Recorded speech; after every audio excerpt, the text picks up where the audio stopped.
দেশ জুড়ে নিখোঁজ অভিবাসী শিশুদের উদ্ধারে স্যাংচুয়ারি সিটিগুলোতে বিশেষ অভিযান শুরুর ঘোষণা দিয়েছে হোমল্যান্ড সিকিউরিটি ডিপার্টমেন্ট।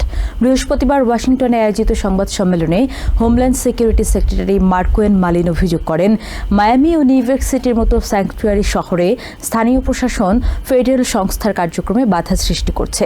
এ সময় নিউ ইয়র্ক সিটির মেয়র জোরান মামদানিকে উগ্র সমাজতান্ত্রিক হিসেবে আখ্যা দিয়ে তিনি অভিযোগ করেন, মামদানির নীতির কারণে এনওয়াইপিডি কার্যকরভাবে দায়িত্ব পালন করতে পারছে না।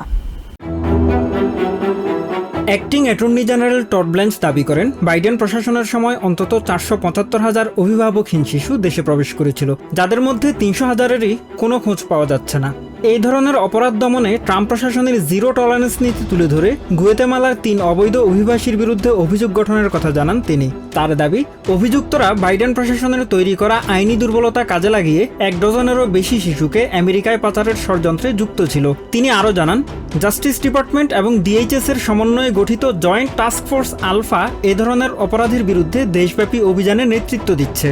DHS সেক্রেটারি মার্কোয়েন মালিন নিখোঁজ এসব শিশুকে উদ্ধারে আইস, HSI এবং CBPর তৎপরতার প্রশংসা করেন।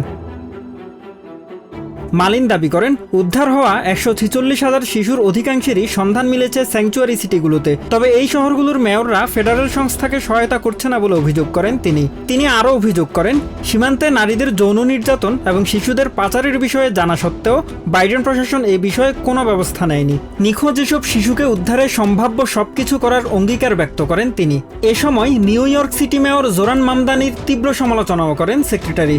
তার অভিযোগ, এনওয়াইপিডি যথেষ্ট দক্ষ হলেও মামদানি তাদেরকে কাজ করতে বাধা দিচ্ছেন। Mahmudul Hasan, TVN 24 news desk. New York থেকে সম্প্রচারিত TVN 24 টেলিভিশন বিশ্বজুড়ে বাঙালির কণ্ঠস্বর।